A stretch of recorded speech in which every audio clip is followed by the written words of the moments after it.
নমস্কার, আমি অস্মিতা। মিষ্টির গৃহকোণে আপনাদের সকলকে অনেক অনেক স্বাগত। আজ 6ই মার্চ, শুক্রবার, না আজকে বৃহস্পতিবার। হ্যাঁ, আজ একটা বিশেষ দিন, মানে আমার আর দেবাঞ্জনের আজকে ম্যারেজ রেজিস্ট্রেশনের 7 বছর পূর্ণ হল। আপনারা তো এর আগে আমাদের অ্যানিভার্সারি ভিডিও দেখেছেন 27শে জানুয়ারি, সেটা 2019 সালে, আর এটা হয়েছিল 2018 সালের 6ই মার্চ, মানে বছরখানেক আগে। তো আজকে পায়ে পায়ে খাতায় কলমে 7 বছর পূর্ণ হল, তাই তো? Happy anniversary. তো আজকে যেহেতু মানে এমনি রেজিস্ট্রেশনের অ্যানিভার্সারি, আমি বলেছিলাম একটা বড় কেক আনো। দেবাঞ্জন আমাকে বললো খালি কেক খাবার ধান্দা তোমার।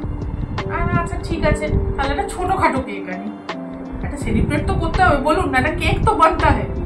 সেই জন্য একটা ছোট্ট দেখে কেক এনেছি। দেখো, তোমার কথা রেখেছি, বড় কেক আনি। স্কুল থেকে ফেরার পথে নিজে কিছু খেয়ে টেয়েও এলাম, আর তোমার জন্য কেক এনেছি, গ্লাস কেক এনেছি। তুমি ভালোবাসো। কাটার কিছু দেয়নি? না, দিয়েছে এই তো চামচ দিয়েছে। একটা গ্লাস কেক, হ্যাঁ, তার সঙ্গে দুটো চামচ মানে একটা তোমার একটা আমার। তো এটা তো একটা গেল। দাও, হ্যাপি অ্যানিভার্সারি।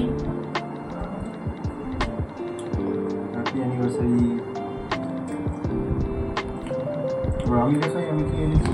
কি এনেছো? রানাঘাট থেকে, পান্তুয়া? রানাঘাটের একটা প্রসিদ্ধ দোকান থেকে মিষ্টি। কি মিষ্টি এনেছো? পান্তুয়া? নিকুতি তো আমার খুব ফেভারিট। নিকুতি তো খুব ফেভারিট আমার, সেটা আমার কথা জানে, ভালোই জানে, সেই জন্যই এনেছে। 7 বছর পরে এটাই হচ্ছে আসল, কে কি ভালোবাসে সেটা জানা আর সেটা মনে করে রাখা, এটাই হচ্ছে সবচেয়ে বড় কথা বৈবাহিক জীবনে। এইটা হচ্ছে আমাদের শ্বশুরবাড়ির পাড়ার যে দোকান, সেই রানাঘাট সুইটসের বিখ্যাত নিকুতি। আপনারা যদি খেয়ে থাকেন তাহলে তো জানেনই, অমৃত আর নিকুতি প্রায় কাছাকাছি। আর যদি না খেয়ে থাকেন তাহলে একবার রানাঘাট যাবেন, আর আমার শ্বশুরবাড়ির পাড়ায় গিয়ে এই নিকুতিটি একবার খাবেন, মনে হবে স্বর্গ কোথায় জিভে। একবার জিভে দিয়েই দেখি, দারুণ। তো কেক হলো, মিষ্টি হলো, এই দিয়ে তো আর পেট ভরে না। আজ অ্যানিভার্সারি, আজ আপনাদের মিষ্টি মানে আমার মা ডিনারে একটা স্পেশাল ডিশ বানাবে। কি বানাবে এখনো বলেনি, কি সব করছিল দেখলাম। তো চলুন রান্নাঘরে একটু উঁকি দিয়ে আসি কি হচ্ছে। হ্যাঁ, ওইটাই তো, এবার রান্নাঘরে আমরা উঁকি দিতে যাবো।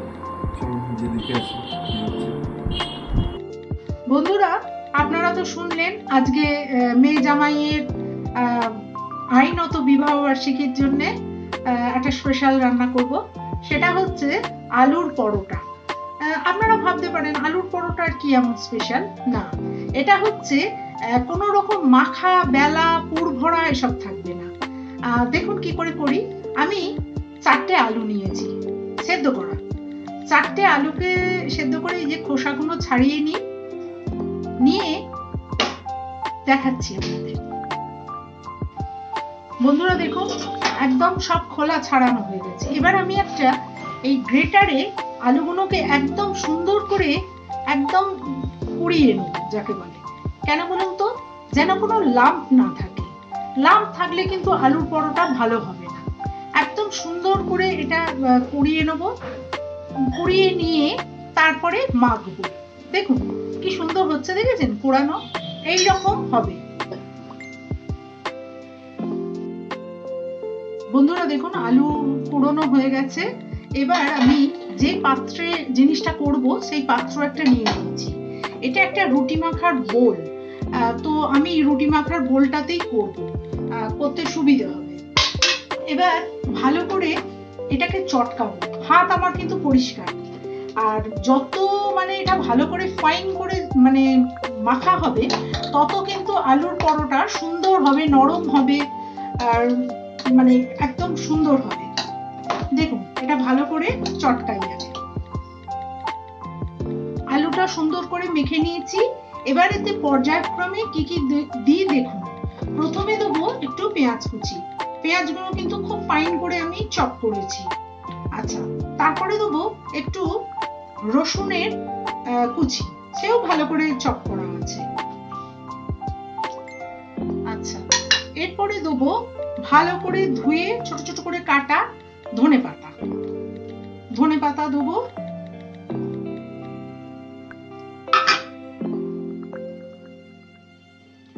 দেবো 2 চামচ আমচুর পাউডার। আমচুর পাউডার দেওয়ার জন্য পরোটাটায় বেশ হালকা টকটক ভাব আসবে, খেতে ভালো হবে। একটা ভাজা মশলা করে রেখেছি, শুকনো লঙ্কা, ধনে আর জিরে শুকনো খোলায় ভেজে ভালো করে রোস্ট করে এবার গুঁড়িয়ে এটা আমি পুরোটা দিয়ে দেবো। আর দেবো লবণ দিয়ে ভালো করে এই আলু ভাতেটাকে মাখবো। আলুটাকে ভালো করে, সেদ্ধ আলুটাকে মাখবো, সুন্দর করে মাখবো। চাইলে আপনারা একটু হলুদও দিয়ে দিতে পারেন কালারের জন্য। আমি অবশ্য হলুদ দেবো না, আমি এমনিই করব।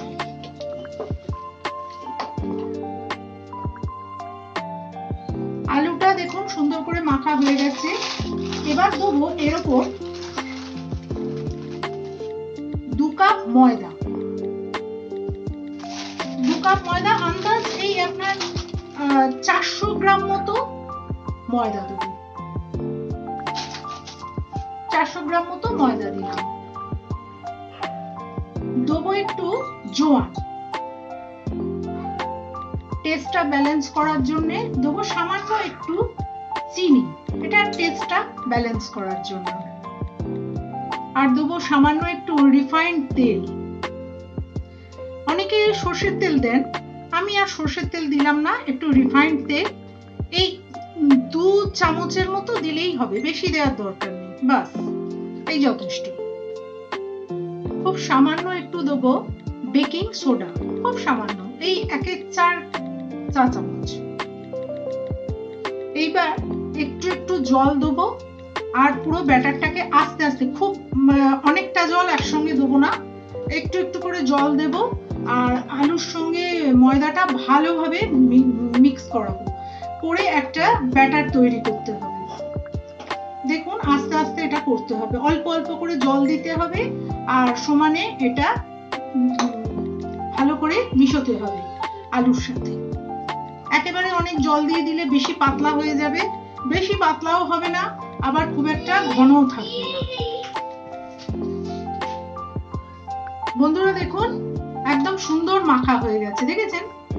একদম খুব সুন্দর, এই থিকনেসই থাকবে, খুব পাতলাও হবে না, খুব পাতলাও হবে না, আবার খুব গাঢ়ও হবে না। এই রকম অবস্থায় এটাকে আমি ঢেকে রেখে দেবো আধ ঘন্টা।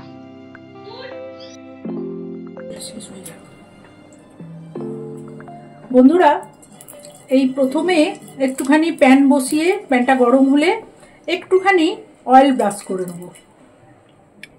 তারপরে এই গোলা থেকে 2 হাতা গোলা এতে দেবো। 2 হাতা গোলা দিয়ে একটুখানি ঘুরিয়ে দেবো, একটু ঘুরিয়ে ছড়িয়ে দেবো আর কি, একটু ছড়িয়ে দেবো, ব্যাস। আর কিছু এখন করবো না, এটা একদম ওপরটা আগে শুকিয়ে যাবে, তারপরে দেখাবো। বন্ধুরা দেখুন ওপরের দিকটা মোটামুটি শুকিয়ে গেছে, দেখেছেন সরে সরে যাচ্ছে। এরপর আমি ওপরেও একটুখানি অয়েল ব্রাশ করে দেবো। এটাই কিন্তু বেশি তেল লাগে না, অল্প তেলেই হয় মোটামুটি। আর যদি আপনারা মনে করেন ময়দা নয় আটা দিয়ে করবো, একটু হেলদি হবে, সেটাও করতে পারেন, তবে অবশ্যই ময়দা দিয়ে করলে একটু টেস্টি বেশি হয়। দেখুন একদিকটা হয়ে গেছে, এবার আমি অপর দিকটা উল্টে দেব, দিয়ে উল্টো দিকটাও আবার একটুখানি সামান্য অয়েল ব্রাশ করে দেব। আলুর পরোটা মোটামুটি রেডি। এবার আমি এটা তুলে নেব। একদম দুদিক সুন্দর ভাজা হয়ে গেছে। এবার আস্তে আস্তে এটাকে তুলে নেবো। দেখলেন মাখা বেলার কোনো ঝামেলাই নেই, অথচ সুন্দরভাবে আলুর পরোটা উঠে গেল। ডিনারের প্লেট সাজিয়ে দিয়েছি ওদেরকে, খা কোরা। এই যে আলুর পরোটা খুব নরম হয়েছে জানেন, দেখুন একদম হাতে চলে আসছে, দেখেছেন খুব নরম। আচ্ছা, আর এই নিখুতি ওরা এনেছে জামাই, ওরা খাক। ব্লগ আজ এখানেই শেষ হলো।